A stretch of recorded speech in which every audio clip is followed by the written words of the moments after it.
dopo 24 anni a non riuscire a aprire la mano, chiuderla con qualcosa che non hai più avuto per un certo periodo, è stata un po' un'emozione un po' straordinaria.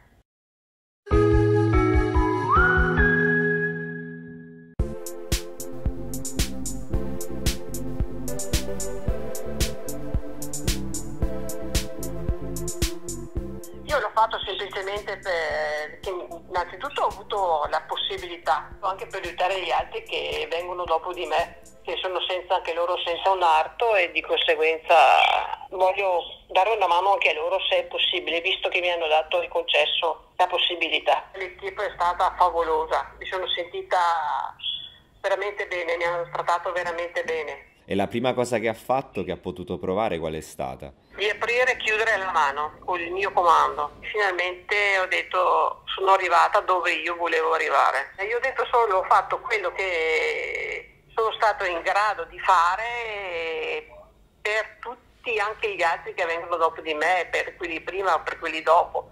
Cioè, io non sono una semplice casalinga in pensione per sfortuna, ma una semplice donna di casa. Che cosa si aspetta invece dagli sviluppi futuri della mano? Che mi diano la mano che io possa tornare come prima, perché mi manca. A una donna che deve fare 1000 cose su una casa manca la mano. Nel 2004 io ricevo a casa un debito sugli invalidi, c'era un questionario dove mi dicevano se volevo far parte, se c'era qualche possibilità.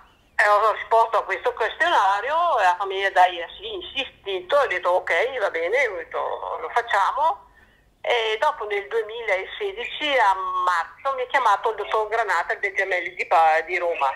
A maggio sono andata al Gemelli per fare tutti i test, mi hanno detto che io sono idonea, e a giugno ho fatto l'intervento per iniettare gli elettrodi.